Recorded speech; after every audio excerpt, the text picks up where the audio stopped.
This is Carlos from ARD Powertrain, and today I'm going to show you how to install your CPC4 quick release harness. So when you get your quick release harness kit, you would get two cables, one that goes to your truck and one that you take on the go. So we'll put this one down for a bit and we'll work on this one first. So this harness gets plugged into your truck's harness. So what you do first is you connect these connectors. They're color coded, so can't get them wrong.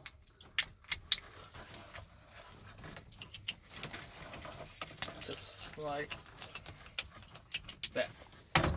Then what you do is this end, you untwist the nut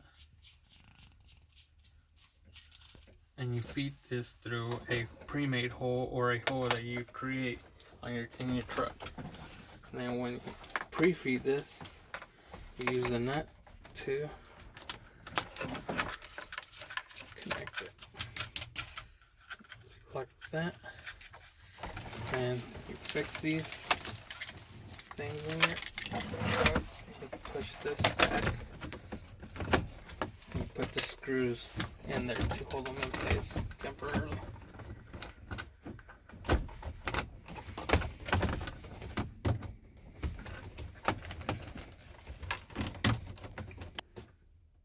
So after you lock your panel in place, make sure you tighten up the location where you're going to connect your CPC4. So once it's connected, what you do next is now you grab your end and then you connect this to your CPC4. Just like that.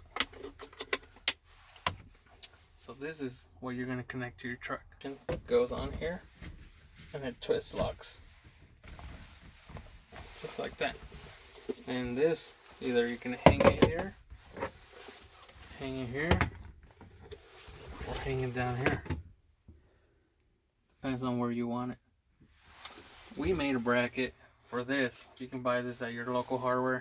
You just bend it to the size of your CPC4 and then you can mount it either here, here, or here. Some people have suggested using Velcro. You can buy these double-sided Velcro and stick it anywhere here. But for a better mount, mounting this with putting two holes on there, locking it in place. And when you're on your go, all you do is disconnect this, take it on the go. And if you have your locking cap, you just put that there. And that's how you install the CPC4 quick release harness.